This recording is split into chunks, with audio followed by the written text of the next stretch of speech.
মাথায় বাঁধন পায়ে বাঁধন দিয়া চকলেটের মতন প্যাকেট কইরা আব্বাজান কি কবরের মধ্যে রেখে আসছে। কবর এমন ভাবে ছিপ দিবে, ডান দিকের হাড়গুলা বাম দিকে চলে যাবে, আবার বাম দিকের হাড়গুলা ডান দিকে চলে যাবে। একবার মাটির সাথে ধূলিসাৎ হয়ে যাবে। যে আব্বাজান নিজে না খেয়ে আমাকে খাওয়াইছেন, আমাকে সুন্দর জামা কিনে দিয়েছেন, বাবা ইচ্ছা করলে সুন্দর একটা জামা পরতে পারতো কিন্তু পরেন নাই। বাবা ইচ্ছা করলে চন্দ হোটেলে এসে কাতল মাছের মাথা দিয়া খাইতে পারতো, কিছু খান নাই কিন্তু সন্তানকে খাওয়াইছেন। বাবা ইচ্ছা করলে যা ইচ্ছা তাই করতো কিন্তু ونعوذ بالله من شرور أنفسنا ومن سيئات أعمالنا من يهده الله فلا مضل له ومن يضلل فلا هادي له ونشهد أن لا إله إلا الله وحده لا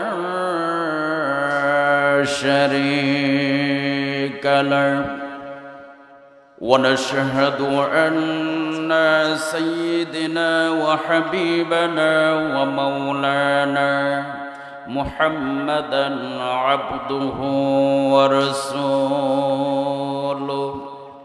الذي أرسله بالحق بشيرا ونذيرا وداعيا إلى الله بإذنه وسراجا وقمرا منيرا فقد قال الله تعالى في كلامه المجيد وفرقانه الحميد أعوذ بالله من الشيطان الرجيم بسم الله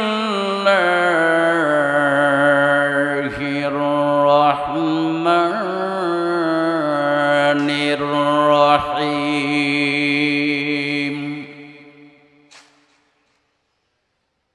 والذين كفروا وكذبوا بآياتنا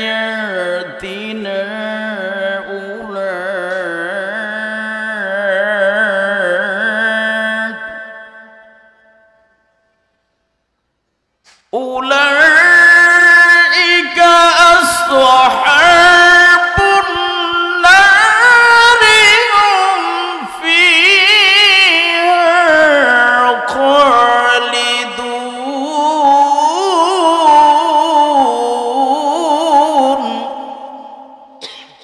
Make it sound and I mean.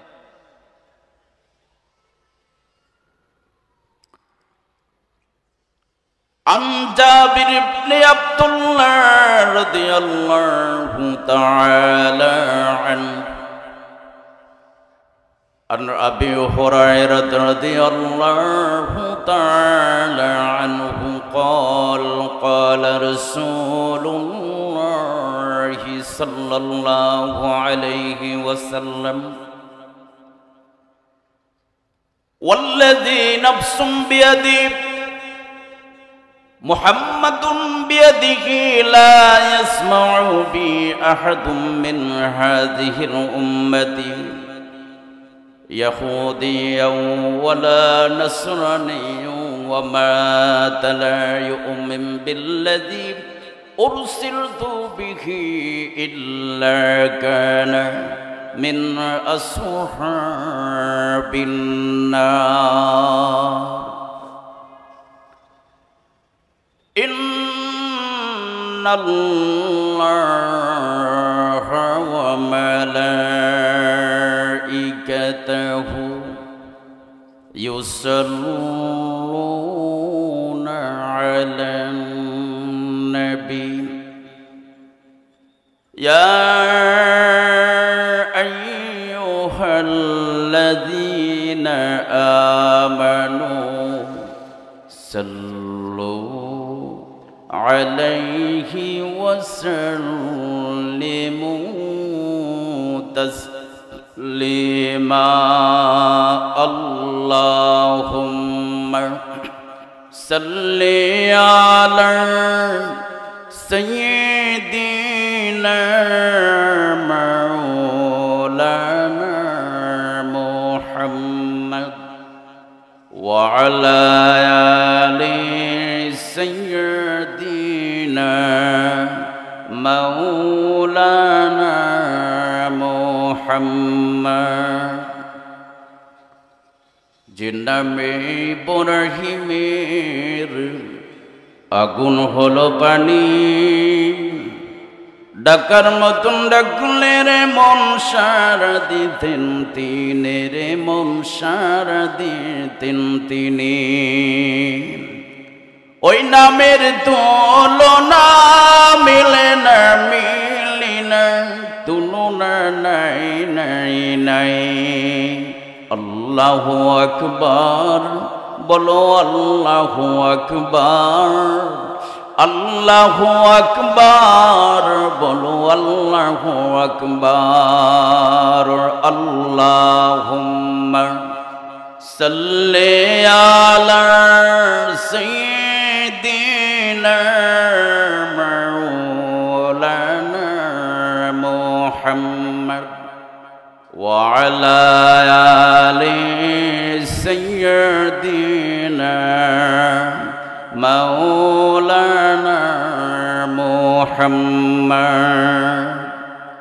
بلغ العلا بكماله كشف الدجى بجماله حسنت جميع خصاله صلوا عليه وآله मुझे कुछ मिले या न मिले मुहम्मद मिले यानी ओ शै जिससे अल्लाह मिले बलगल उला बिकमालिही कशफ الدجى بجماله حسنت جميع خصاله صلوا عليه وآله ঐতিহ্যবাহী কুমিল্লা চন্দ হোটেল অ্যান্ড রেস্টুরেন্টের উদ্যোগে কবরবাসীদের স্মরণে কবরবাসীদের মাগফিরাতের লক্ষ্যে আজকে এই তাফসিরুল কোরআন মাহফিল অনুষ্ঠিত 2024 আজকে তাফসিরুল কোরআন মাহফিলে প্রধান মেহমান হিসেবে যিনি উপস্থিত থাকবেন আন্তর্জাতিক খ্যাতি সম্পন্ন মুফাসসির কোরআন যিনি সারা বিশ্বে বাংলাদেশে সীমাবদ্ধ নয় সারা বিশ্বে যিনি কোরআন থেকে হক কথাগুলা মানুষের মাঝে উপস্থাপন করেন আমাদের সকলের সুপরিচিত আন্তর্জাতিক খ্যাতি সম্পন্ন মুফাসসির কোরআন আল-হাজ হযরতুল আল্লাম হযরত মাওলানা মুফতি আমির হামজা সাহেব কুষ্টিয়া আজকে চন্দ হোটেলের সংলগ্নে কবরবাসীদের স্মরণে এই তাফসীরুল কোরআন মাহফিলে প্রধান মেহমান হিসেবে উপস্থিত থাকবেন হযরতুল আল্লাহ হযরত মাওলানা আমির হামজা সাহেব মাদ্দাতুল উলুম আলিয়া দাম বারাকাল্লাহু ফি হায়াতি। আল্লাহ সুবহানাহু ওয়া তাআলা আজকের প্রধান মেহমান প্রধান বক্তা মুফতি আমির হামজা সাহেবকে নির্দিষ্ট সময় আসার জন্য আল্লাহ পাক সেই তৌফিক এনায়েত করে দিন। আমরা সকলে জোরে বলি আমিন। সংগ্রামী বিপ্লবী তৌহিদি জনতা,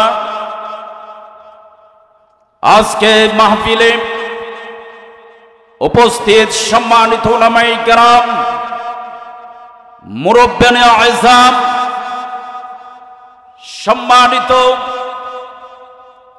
বিশেষ করে কুমিল্লা চন্দ হোটেলের সম্মানিত প্রধান পরিচালক,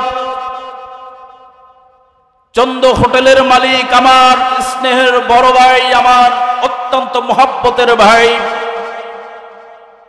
জনাব মোহাম্মদ ইকবাল হোসেন ভাই, আল্লাহ তাআলা আমার ভাইকে হায়াতে তয়্যিবা নসিব করুক। সকলে জোরে বলে আমিন।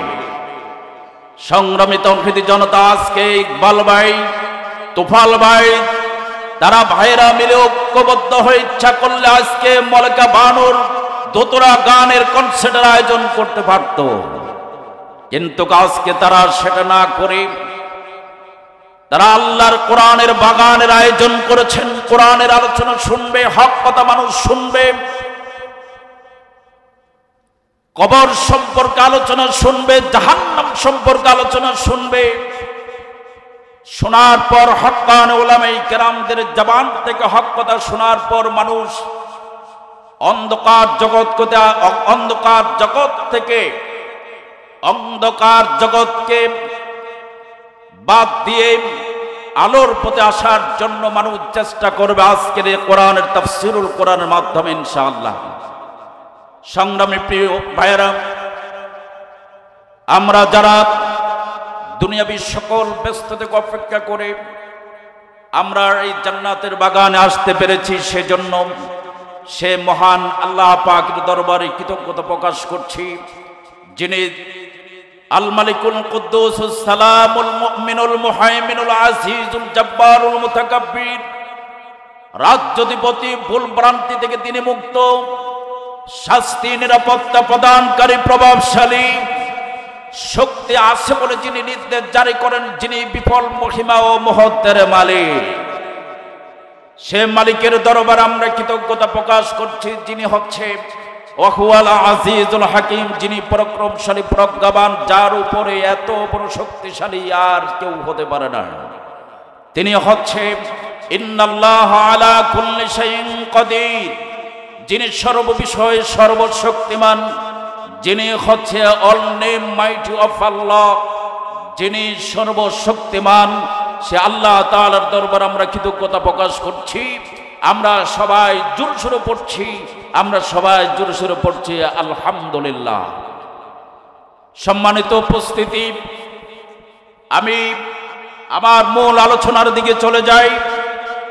আলোচনার সূচনায় আমি সর্বকালের সর্বযুগের সর্বশ্রেষ্ঠ কিতাব, আসমানি গ্রন্থ কোরআনুল কারীম থেকে আমি এ কবরবাসী দুনিয়া ত্যাগ করার পর, দুনিয়ার জিন্দেগি ত্যাগ করার পর পরকালের উদ্দেশ্যে যখন চলে যাবে, আখিরাতের উদ্দেশ্যের মালিক আমার ইকবাল ভাই আমাকে বলেছিলেন, আজকে কবরবাসীদের স্মরণে মাহফিল, শুধু কবরকে উদ্দেশ্য করে, পরকালকে উদ্দেশ্য করে, ওয়ালাল আখিরাতু খায়রু ওয়া আবকা, দুনিয়ার অপেক্ষা আখিরাত পরকাল বহু গুণে বড়, সে পরকালের উদ্দেশ্যে আজকে আলোচনা করার জন্য চেষ্টা করব ইনশাআল্লাহ। সাহায্য চাই আমার আল্লাহ, সাহায্য চাই কার? আরে ভাই কথা বলেন না কেন? সাহায্য চাই কার? আমার আল্লাহ পাকের সাহায্য চাই, যিনি হচ্ছে সকল জিনিসের উপরে ক্ষমতাবান। সূরাতুল মুলক প্রথম নম্বর আয়াতে আল্লাহ পাক আল্লাহ সম্পর্কে আল্লাহ পাক কি বলছেন দেখেন। আল্লাহ রাব্বুল আলামিন বলেন, তাবারাকাল্লাযী বিয়াদিহিল মুলকু ওয়া হুয়া আলা কুল্লি শাইইন কাদির। সকল বরকত মহিমা সেই মহান আল্লাহ পাকের রাজত্ব যার হাতের মধ্যে, যিনি সকল জিনিসের উপরে ক্ষমতাবান। ওয়া হুয়া আলা কুল্লি শাইইন কাদির, যিনি সকল জিনিসের উপরে ক্ষমতাবান। যেরকম সুবহানাল্লাহ। আমার ভাইয়েরা, আজকে আমি যেই বিষয়ের উপর আলোচনা করতে চাই, আমার চন্দ হোটেলের আমার ইকবাল ভাই আমাকে বলেছেন কবরবাসীদের তারা কবরে কি অবস্থা থাকবে। দুইটা শ্রেণীর লোক থাকবে, এক শ্রেণীর লোক জান্নাতি, জাহান্নামী। আমি জাহান্নাম সম্পর্কে আলোচনা করব। তার কারণ হচ্ছে বর্তমান প্রেক্ষাপটে মানুষ আজকে সুদের সাথে সম্পর্ক, ঘুষের সাথে সম্পর্ক, অন্যায় অপরাধের সাথে সম্পর্ক, ওজনে কম দেওয়ার সাথে সম্পর্ক, অবৈধ মাদক দ্রব্য, অবৈধ ব্যবসার সাথে সম্পর্ক, তাদের কি পরিমাণ শাস্তি হবে কাল কিয়ামত দিবসে, তারা কি পরিমাণ শাস্তি পাবে পরকালে, আমি সেই বিষয়ের উপরে আলোচনা করব ইনশাআল্লাহ। সাহায্য চাই কার? আল্লাহ পাকের। আমার আল্লাহ পাক কি বলছেন? ক্বালু সুবহানাকা লা ইলমা লানা ইল্লা মা আল্লামতানা ইন্নাকা আনতাল আলিমুল হাকীম। হাকিম শব্দের অর্থ হচ্ছে প্রজ্ঞাময়, যার উপরে এত বড় শক্তিশালী, এত বড় মহান আর কেউ হতে পারে না, যিনি হচ্ছে ওয়াহুয়াল গফুরুর রহিম ওয়াহুয়াল আজিজুল হাকিম। সুবহানাল্লাহ, সুবহানাল্লাহ। আমার ভাইয়েরা, জাহান্নাম শব্দের অর্থ, জাহান্নাম শব্দটি আরবি ভাষা, যার অর্থ হচ্ছে শাস্তির জায়গা, শাস্তির স্থান। আমার বন্ধুগণের, দুনিয়ার জিন্দেগি ত্যাগ করার পর আখিরাত শব্দের অর্থ হলো শেষ পরিণতি, হিয়ার আফটার, অর্থাৎ শেষ পল যাকে বলা হয়, যেখানে যাওয়ার পর মানুষ পৃথিবীর বুকে আর আসার কোনো সুযোগই থাকবে না। আজকে চন্দ হোটেলের মালিক আমার ভাইয়া একটাই চিন্তা করেছেন, আমরা কবরকে ভয় পাই, কবরকে উদ্দেশ্য করে আজকের মাহফিল। কবর বলতে আমরা শুনি শুধু কবর, কিন্তু কবরের মধ্যে কি পরিমাণ শাস্তি পাবেন, কবর যে কি পরিমাণ ভয়াবহ একটা স্থান, কবর একটা ভয়াবহ জায়গা, সেই বিষয় কিন্তু আমরা অনেকেই জানি না। কথা ঠিক কিনা বলেন? আরে ভাই কথা বলেন না কেন? আমার বন্ধুগণ, যে আব্বাজান মাতার গাম জমিনে পেলে কত কষ্ট করেছেন, লালন পালন করেছেন, আমার আব্বাজান কত কষ্ট করেছেন, জায়গা দিয়েছেন, জমিন দিয়েছেন, এবং আব্বাজানকে সাদা মার্কিন শাড়ি পরান, এমন ভাবে 3 বান দিয়েছে, সিলাই তো দূরের কথা, পকেট পর্যন্ত খুঁজে পাওয়া যাবে না রে। মাথায় বাঁধন, পায়ে বাঁধন দিয়া চকলেটের মতন প্যাকেট করার আব্বাজানকে অন্ধকার কবরে রাখে আসছে। মাঝখান দিয়া হাজার হাজার বৎসর চলে যাবে, যুগের পর যুগ চলে যাবে, কবরে কোন হাওলাতে থাকবে কেউ জানবে না। এমন আব্বাজানকে যাদের জানাজার নামাজ সম্পূর্ণ করার পর এমন ভাবে 3 বান দিয়েছে, সিলাই তো দূরের কথা, পকেট পর্যন্ত খুঁজে পাওয়া যাবে না। মাথায় বাঁধন, পায়ে বাঁধন দিয়া চকলেটের মতন প্যাকেট কইরা আব্বাজান কি কবরের মধ্যে রেখে আসছে। কবর এমন ভাবে ছিপ দিবে, ডান দিকের হাড়গুলা বাম দিকে চলে যাবে, আবার বাম দিকের হাড়গুলা ডান দিকে চলে যাবে। একবার মাটির সাথে ধূলিসাৎ হয়ে যাবে। যে আব্বাজান নিজে না খেয়ে আমাকে খাওয়াইছেন, আমাকে সুন্দর জামা কিনে দিয়েছেন, বাবা ইচ্ছা করলে সুন্দর একটা জামা পরতে পারত, কিন্তু পরেন নাই। বাবা ইচ্ছা করলে চন্দ হোটেলে এসে কাতল মাছের মাথা দিয়া খাইতে পারত, কিছু খান নাই, কিন্তু সন্তানকে খাওয়াইছেন। বাবা ইচ্ছা করলে যা ইচ্ছা তাই করতো, কিন্তু সন্তানদেরকে খাওয়াইছেন। কিন্তু দুঃখজনক হলো সত্য, এমন আব্বাজান যখন মরে যায়, এই দুনিয়ার জিন্দগি থেকে যখন চলে যায়, কত জায়গা দিয়ে দিয়েছেন, জমিন দিয়েছেন, বসত বাড়ি দিয়েছেন, 5 তলা 10 তলার বালিকের ব্যবস্থা করে দিয়েছেন। কিন্তু বাবা এই পৃথিবীর জমিন থেকে যখন চলে যায়, বৃহস্পতিবার শুক্রবার আসি, জীবনে মাসে বছর তো দূরের কথা, এমনও তো লোক আছে একটা বার বাবার কবরের পাশে দিয়া দাঁড়ায় একটু জিয়ারত করে না, কথা ঠিক কিনা বলেন? ও আমার ভাইয়েরা, যে আব্বা জান মাতার গাম জমিনে পেলি কষ্ট করে, বহু কষ্ট করেছেন, সে আব্বাকে যখন কবরের মধ্যে আপনি রেখে আসলেন, বাবার কবরের পাশে দিয়া দাঁড়ায়া সূরা ইয়াসিন তেলাওয়াত করুন, সূরাতুল আল বাকারা থেকে তেলাওয়াত করুন, আয়াতুল কুরসি তেলাওয়াত করুন, আউযুবিল্লাহ বিসমিল্লাহ পড়ে যদি কোরআন তেলাওয়াত না করতে পারেন, আউযুবিল্লাহ পড়ুন, বিসমিল্লাহ পড়ুন। বাবার কবরের পাশে গিয়া, মায়ের কবরের পাশে গিয়া একটু জিয়ারত করুন। কবরবাসী, আপনার বাবা কবরবাসী হয়ে গেলেন, আপনার মা কবরবাসী হয়ে গেলেন। আমরা ওলামায়ে কেরাম আপনার বাবার জন্য দোয়া করব, মায়ের জন্য দোয়া করব। 50-50 সম্ভাবনা আছে এবং সম্ভাবনা নাই। দোয়া কবুল হইতেও পারে, নাও হইতে পারে, 50-50 সম্ভাবনা আছে এবং সম্ভাবনা নাই। কিন্তু আপনি আপনার মায়ের কবরের পাশে গিয়া, বাবার কবরের পাশে গিয়া যারা কবরবাসী হয়ে গেলেন, দুনিয়ার জিন্দেগি ত্যাগ করে আখিরাতে চলে গেলেন, পরকালে চলে গেলেন, ওই কবরের পাশে দাঁড়াইয়া যদি আল্লাহ পাক যে দোয়াটা শিখাই দিয়েছেন সূরাতুল বনী ইসরাঈলের ভিতরে, আল্লাহ পাক বলছেন, বান্দারে এই পৃথিবীর জমিনে তুমি চলে গেছো, তোমার বাবার জন্য কিভাবে দোয়া করবে, তোমার মায়ের জন্য কিভাবে দোয়া করবে। আল্লাহ পাক মায়ের জন্য, বাবার জন্য কিভাবে দোয়া করবেন, আল্লাহ পাক সেই দোয়াটাও শিখাই দিয়েছেন। আমার আল্লাহ রব্বুল আলামিন বলেছেন, রব্বিরহামহুমা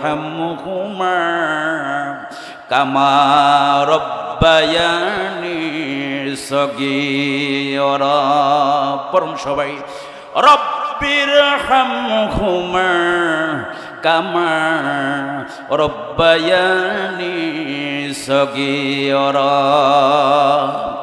এই দোয়াটির অর্থ হচ্ছে, আয় আল্লাহ তাআলা, ছোটবেলা আমার মা বাপ আমাকে যেইভাবে লালন পালন করলেন, জায়গা দিয়েছেন, জমিন দিয়েছেন, কত সুন্দর করে আমাকে লালন পালন করলেন, আল্লাহ গো তোমার দরবারে দোয়া করি, মাবুদ গো আমার মা জননীকে, বাবাকে রহমতের কোলে আল্লাহ তুমি উঠায় আনাও। আল্লাহ দোয়াটা কবুল করার ক্ষমতা আছে না নাই? আরে ভাই কথা বলেন না কেন, আছে না নাই? কারণ আবার আল্লাহ তাআলা হচ্ছে ওয়া আলা কুল্লি শাইইন কাদির, যিনি হচ্ছে সকল জিনিসের উপরে ক্ষমতাবান, যার উপরে এত বড় ক্ষমতাবান আর কেউ হতে পারে না। আমার বন্ধুগণ, জনম দুঃখিনী মা কবরে চলে গেছি, মা কবরবাসী হয়ে গেলেন। দুঃখজনক হলো সত্য যে জনম দুঃখিনী মা 10 মাস 10 দিন পর্যন্ত কত কষ্ট পেয়েছেন। গভীর রাত, নিঝুম রাত, সব ঘুমায় যান, গর্ভবতী মা ঘুমাতে পারেন না। সন্তান হাঁটু দিয়ে ঠেলা মেরেছেন, পাও দিয়ে লাথি মেরেছেন, হাত দিয়ে গোসা মেরেছেন। মা চরণ শীতের মধ্যে, প্রচন্ড শীতের মধ্যে মা গায়ের লেপটা ফেলে দিয়া, মা একবার দাঁড় একবার বসে, আবার দেলানের সাথে হেলান দিয়া দাঁড়।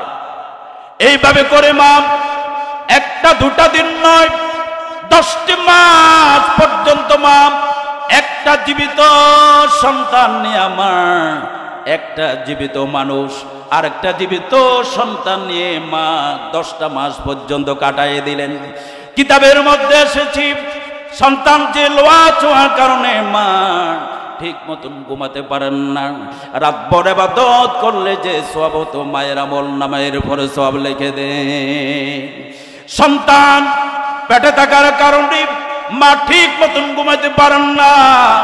সন্তান পেটে থাকার কারণে মা ঠিক মতন ঘুমাতে পারেন না, ক্ষুধায় কষ্ট পায় মা। এই জন্য 10 মাস বড় রোজা রাখলে যে সওয়াব হতো আল্লাহ রাব্বুল আলামিন মায়ের আমল নামের পরে সওয়াব লিখে দেন। 10 মাস পরে গেল, অপারেশন সময় এসে গেল, অথবা ডেলিভারি কেসে চলে গেলেন, মায়ের বেদনা আরম্ভ হয়ে গেলেন, যন্ত্রণা আরম্ভ হয়ে গেলেন।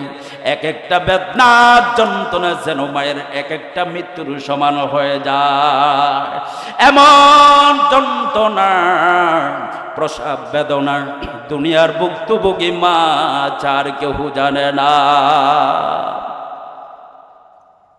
আমার ভাইয়েরা, স্বামী গোপনে গোপনে স্বামীর কাছে স্ত্রী গোপনে গোপনে বলে, প্রাণের স্বামী আমারে মাফ করে দিও, আমার মনে হয় আমি আর বাঁচব না, সংসার হলো চাপের হলো বুঝে না। মা চলে গেলেন সুতকাগৃহী, অপারেশন থিয়েটারে চলে গেলেন, অথবা ডেলিভারি কেসে চলে গেলেন, মায়ের বেদনা আরম্ভ হয়ে গেলেন, যন্ত্রণা আরম্ভ হয়ে গেলেন। এক একটা বেদনা যন্ত্রণা যেন মায়ের এক একটা মৃত্যুর সমান হয়ে যায়, এমন যন্ত্রণা প্রসব বেদনা দুনিয়ার ভুক্তভোগী মা আর কেউ জানে না। আমার ভাইয়েরা, দুঃখজনক হলো সত্য, এমন জনম দুঃখ নিয়ে মা কবর চলে গেছে। যে বাবা মাতার গাম জমিনে ফেলে কত কষ্ট পেয়েছেন, সে আব্বা জান কবরে চলে গেছে, অথচ সে আব্বার জন্য দোয়া করে না, বাবার জন্য দোয়া করে না, মায়ের জন্য দোয়া করে না। মা কত কষ্ট পেয়েছেন। আমার ভাইয়েরা, কুমিল্লা চন্দ্র হোটেল অ্যান্ড রেস্টুরেন্টের মালিক আমার ইকবাল ভাই বলেছেন, আমার ভাই আলোচনা করবেন শুধু কবর সম্পর্কে, কিন্তু কবর সম্পর্কে আমরা জানি, জাহান্নাম সম্পর্কে আমরা জানি, জান্নাত সম্পর্কে আমরা জানি, কিন্তু কোন কাজ করলে পরে, কোন আমল করলে পরে আমরা জান্নাতে যেতে পারবো, কোন পথ আমল করলে পরে জান্নাতে যে জাহান্নামে যেতে হবে, আবার কবরের ভিতরে কবরবাসী হয়ে আমরা শাস্তি পাবো কোন জিনিসের সাথে সম্পৃক্ত থাকলে পরে, এগুলা কিন্তু আমরা জানি না। কথা ঠিক কিনা বলেন? কিন্তু শুধু ওলামায়ে কেরাম কি বলি, কবরবাসী সম্পর্কে আলোচনা করবেন, কিন্তু কবরের ভিতরে গিয়ে আপনি কি কারণে আপনি শাস্তি পাবেন, কি ভাবেন আপনি কষ্ট পাবেন, কি কারণে আপনি সেখানে অসহায় হয়ে পড়বেন, লাঞ্ছিত হয়ে যাবেন। কঠিন হাসরের ময়দানে বান্দা 3টা কারণে সবচেয়ে বড় অপমানিত হবে, লজ্জিত হবে।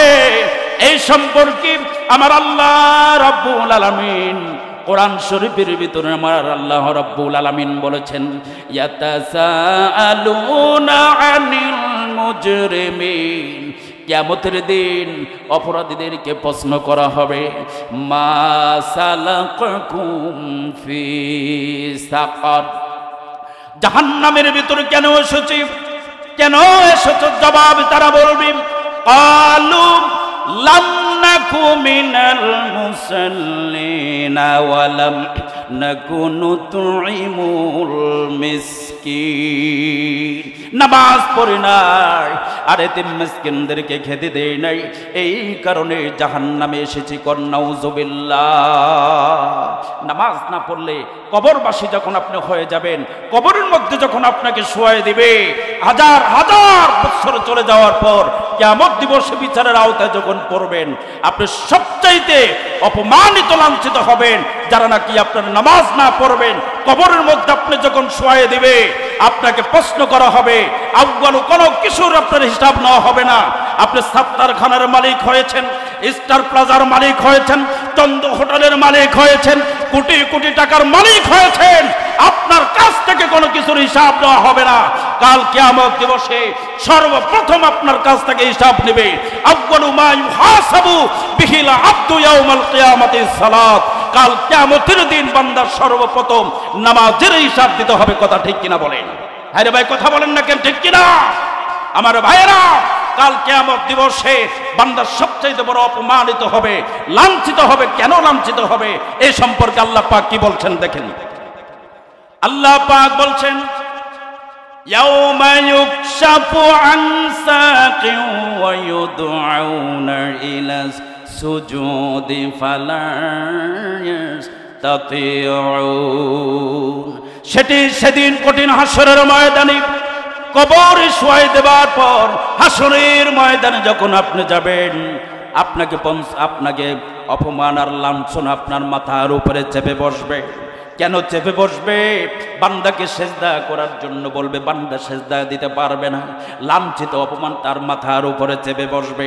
প্রশ্ন করা হবে কেন সেজদা দিতে পারবে না? তার কারণ হলো এই দুনিয়ার জিন্দেগিতে 60 বছর 70 বছর পর্যন্ত তোমাকে আমি হায়াত দিয়েছি বান্দারে, একটা দিন আমাকে সেজদা করো নাই, একটা দিন আমাকে রুকু করতে পারো নাই। এই জন্য আজকে আর কিয়ামত দিবসে কবরে আজকে এই দিনে তোমাকে লাঞ্ছনা অপমান তোমার জন্য বরাদ্দ দেওয়া হয়ে আছে। আমার ভাইয়েরা, এই জন্য আমরা কবরে যাব, হাসর কঠিন হাসরের ময়দানে আমরা সেখানে হাজির হব। সেদিন আমাদের কি উপায় হবে? আমরা যদি লাঞ্ছনা আমাদের মাঝে চলে আসে, আমাদের মাঝে যদি শাস্তি চলে আসে, আরে ভাই কবরের মধ্যে এমন শাস্তি আপনার জন্য রেখে দিয়েছেন। আলোচনার প্রথমেই আমি হাদিস শরীফ থেকে একখানা হাদিস আমি তেলাওয়াত করেছি।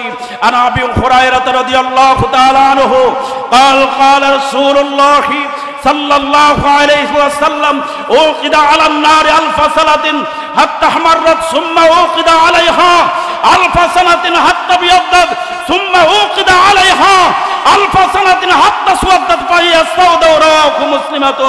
আল্লাহর নবী বলেছেন কাল কিয়ামত দিবসে জাহান্নামের আগুনকে 1000 বছর তাপ দিয়েছে, 1000 বছর তাপ দিয়েছে, আগুন হয়েছে সাদা, আর 1000 বছর তাপ দিয়েছে, আগুন হয়েছে লাল বর্ণ, রক্ত বর্ণ, আর 1000 বছর তাপ দিয়েছে, আগুন হয়েছে কুৎসিত কালো। সে জাহান্নামের আগুনের মধ্যে আপনাকে জ্বলতে হবে, আপনাকে থাকতে হবে। সে জাহান্নামের আগুন থেকে বাঁচার জন্য পরকালে কঠিন হাসরের ময়দানে আপনাকে বাঁচার জন্য আমার ইকবাল ভাই চন্দ্র হোটেলের মালিক আজকে আপনি মুসলমান, আপনাকে বাঁচাবার জন্য আজকে ওয়াজ শুনে আপনি হেদায়েত হবেন, এই লক্ষ্যে আজকে গানের আসর না করে মাহফিলে আসর করেছেন। এই দোয়া আমার ভাইয়ের আল্লাহ পাক যেন হায়াতে তয়্যিবা নসিব করে। আমার ভাই ইকবাল ভাই, তুফাল ভাই, তাদের আওলাদ গোষ্ঠীময় মুরব্বীদের মধ্যে যারা যেখানে অন্ধকার কবরবাসী হয়ে গেছে, তাদের কবর আযাব বন্ধ করার জন্য এই দোয়া কামনা করে আমার আলোচনা এখানে সমাপ্ত করলাম।